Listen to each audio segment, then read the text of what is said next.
حضرت سیدنا ابن عمر رضی اللہ تعالیٰ عنہما فرماتے ہیں کہ ایک مرتبہ بارگاہ فاروقی میں کچھ لباس لائے گئے۔ حضرت سیدنا عمر فاروق رضی اللہ تعالیٰ عنہ نے ان کو لوگوں میں بانٹنا شروع کیا۔ تقسیم کے دوران ایک بہت ہی نفیس اور عمدہ پوشاک سامنے آئی تو حضرت عمر فاروق رضی اللہ تعالیٰ عنہ نے وہ پوشاک اپنی ران کے نیچے رکھ لی اور کسی کو نہیں دی۔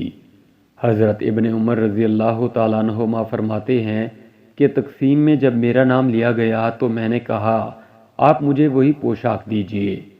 اس پر حضرت عمر فاروق رضی اللہ تعالیٰ عنہ نے فرمایا اللہ کی قسم میں یہ پوشاک اس شخص کو دوں گا جو تم سے بہتر ہے اور اس کا باپ تمہارے باپ سے بہتر ہے۔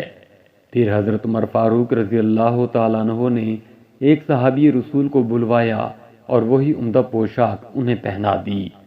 یہ نفیس اور عمدہ پوشاک پہننے والے اعلیٰ اور عمدہ اوصاف کے مالک، بارگاہ فاروقی میں بلند مقام پانے والے غسیل الملائکہ حضرت سیدنا حنظلہ رضی اللہ تعالیٰ عنہ کے صاحبزادے حضرت سیدنا عبداللہ بن حنظلہ انصاری رضی اللہ تعالیٰ عنہما ہیں۔ ان کے والد ماجد حضرت حنظلہ رضی اللہ تعالیٰ عنہ نے شوال 3 ہجری غزوہ احد میں تاج شہادت اپنے سر پر سجایا تھا اور فرشتوں نے انہیں غسل دیا تھا۔ حضرت عبداللہ رضی اللہ تعالیٰ عنہ اپنے والد ماجد کی شہادت کے 9 ماہ بعد سن 4 ہجری میں پیدا ہوئے۔ نبی کریم صلی اللہ علیہ وآلہ وسلم کی ظاہری وفات کے وقت آپ رضی اللہ تعالیٰ عنہ کی عمر 7 سال تھی، اس لیے آپ رضی اللہ تعالیٰ عنہ کا شمار کم سن صحابہ رضوان اللہ تعالیٰ علیہم اجمعین میں ہوتا ہے، مگر آپ رضی اللہ تعالیٰ عنہ کے سینے میں محبت رسول صلی اللہ علیہ وآلہ وسلم کوٹ کوٹ کر بھری ہوئی تھی۔ جن لمحات میں پیارے آقا صلی اللہ علیہ وآلہ وسلم کی زیارت کی یا صحبت پائی، ان لمحات کو آپ رضی اللہ تعالیٰ عنہ کے دل و دماغ نے محفوظ کر لیا تھا۔ چنانچہ فرماتے ہیں میں نے حضور نبی کریم صلی اللہ علیہ وآلہ وسلم کو اونٹنی پر طواف کرتے دیکھا ہے۔ اس وقت کسی کو مارا گیا نہ دھکا دیا گیا اور نہ ہی ہٹ جاؤ کی آوازیں تھیں۔ حضرت عبداللہ رضی اللہ تعالیٰ عنہ نہایت عالم فاضل، نیکوکار، عظمت و شان والے اور عالی نسب ہونے کے ساتھ ساتھ نہایت سادہ طبیعت اور عبادت گزار بھی تھے۔ آپ رضی اللہ تعالیٰ عنہ کے خادم کہتے ہیں حضرت عبداللہ رضی اللہ تعالیٰ عنہ کے پاس کوئی ایسا بستر نہیں تھا کہ جس پر سوتے۔ جب نماز پڑھتے پڑھتے تھک جاتے تو اپنے آپ کو زمین پر ڈال دیتے اور اپنی چادر اور زرہ کو تکیہ بنا لیتے اور تھوڑی دیر کے لیے سو جاتے۔ ایک مرتبہ آپ رضی اللہ تعالیٰ عنہ بیمار تھے کہ کسی شخص نے قرآن کی یہ آیت پڑھی، ترجمہ انہیں آگ ہی بچھونا اور آگ ہی اوڑھنا، تو رونے لگے۔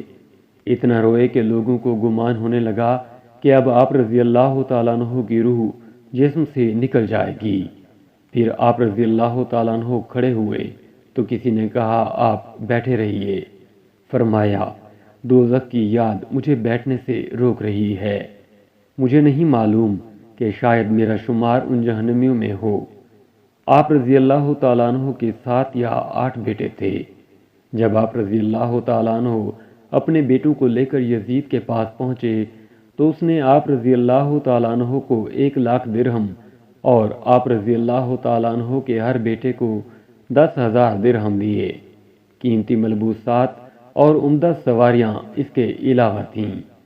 یہ سب لے کر آپ رضی اللہ تعالیٰ عنہ مدینے پہنچے تو لوگوں نے پوچھا آپ نے یزید کو کیسا پایا؟ ارشاد فرمایا میں اس شخص کے پاس سے آیا ہوں کہ خدا کی قسم اگر میرے ساتھ صرف میرے بیٹے ہوں تو بھی میں اس سے ضرور جہاد کروں گا۔ لوگوں نے پھر کہا ہمیں معلوم ہوا ہے کہ یزید نے آپ کو بہت مال و دولت اور خادم دیے ہیں۔ فرمایا میں نے مال اس لیے لیا ہے تاکہ اسی مال کے ذریعے اس سے مضبوط جنگ کروں۔ اس کے بعد آپ رضی اللہ تعالیٰ عنہ نے جہاد کی ترغیب دلائی۔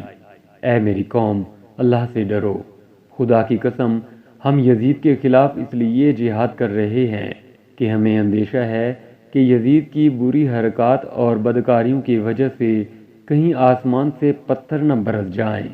وہ شراب پیتا ہے اور نمازیں قضا کر دیتا ہے۔ اللہ کی قسم، اگر کوئی میرا ساتھ نہیں دے گا تو پھر بھی میں رضائے الہی کے لیے اس آزمائش کو ضرور جھیلوں گا۔ یہ سنتے ہی لوگ آپ رضی اللہ تعالیٰ عنہ کی بیعت کرنے لگے۔ ایک روایت کے مطابق واپس آنے کے بعد آپ رضی اللہ تعالیٰ عنہ مسجد میں ہی اپنی راتیں گزارنے لگے، مسلسل روزہ رکھتے اور صرف ستو پی کر روزہ افطار کرتے۔ آپ رضی اللہ تعالیٰ عنہ نے اپنے سر کو شرم ساری کی وجہ سے آسمان کی طرف اٹھانا چھوڑ دیا تھا۔ یزید کو خبر پہنچی تو اس نے مسلم بن عقبہ کی سربراہی میں ایک لشکر بھیجا۔ اس میں 10,000 یا 12,000 گھڑ سوار تھے، جبکہ ایک قول کے مطابق 12,000 گھڑ سواروں کے ساتھ 15,000 پیادہ فوج بھی تھی۔ لڑائی شروع ہوئی تو اس وقت آپ رضی اللہ تعالیٰ عنہ اتنے پرسکون تھے کہ لوگ جنگ لڑ رہے تھے اور اونگنے کی وجہ سے آپ رضی اللہ تعالیٰ عنہ کا سر ڈھلک رہا تھا۔ جنگ اپنے زوروں پر پہنچی تھی کہ ظہر کا وقت ہو گیا۔ آپ رضی اللہ تعالیٰ عنہ نے خادم سے فرمایا، میری پیٹھ کی جانب سے میری حفاظت کرو تاکہ نماز پڑھ لوں۔ آپ رضی اللہ تعالیٰ عنہ نے ظہر کی 4 رکعتیں نہایت توجہ کے ساتھ پڑھیں، پھر لڑائی میں مصروف ہو گئے۔ 8 بیٹوں میں سے ایک کے بعد ایک راہ خدا میں اپنا سر کٹوا کر شہادت کا لباس پہنتا رہا۔ آپ رضی اللہ تعالیٰ عنہ کو بھی بے شمار زخم لگ چکے تھے۔ آخر کار آپ رضی اللہ تعالیٰ عنہ نے جذبہ شہادت میں اپنی زرہ اتار پھینکی اور تلوار کی نیام توڑ ڈالی کہ تلوار واپس نیام میں نہیں رکھوں گا، اور جوان مردی سے دشمنوں کا مقابلہ کرتے کرتے شہادت کا تاج پہن کر اس دنیا فانی سے کوچ کر گئے۔ اس جنگ کو تاریخ میں واقعہ حرہ کے نام سے جانا جاتا ہے۔ یہ افسوسناک واقعہ سن 63 ہجری بروز بدھ کو پیش آیا، جبکہ ماہ ذوالحجہ ختم ہونے میں ابھی 3 دن باقی تھے۔ اس کے بعد یزیدی فوج نے قتل و غارت گری اور ظلم و ستم کا ایسا بازار گرم کیا کہ اللہ کی پناہ۔ یزیدی فوج 3 دن تک مدینے میں لوگوں سے مال و دولت لوٹتی رہی اور پاک باز عورتوں کی عصمت دری کرتی رہی۔ 700 مہاجر و انصار صحابہ علیہم رضوان کو شہید کیا۔ عام باشندے ملا کر 10,000 سے زیادہ شہید کیے گئے، جن میں 700 حفاظ قرآن بھی تھے۔ یزیدی لشکر نے مسجد نبوی کے ستونوں سے گھوڑے باندھے۔ 3 دن تک مسجد نبوی میں لوگ نماز سے مشرف نہ ہو سکے۔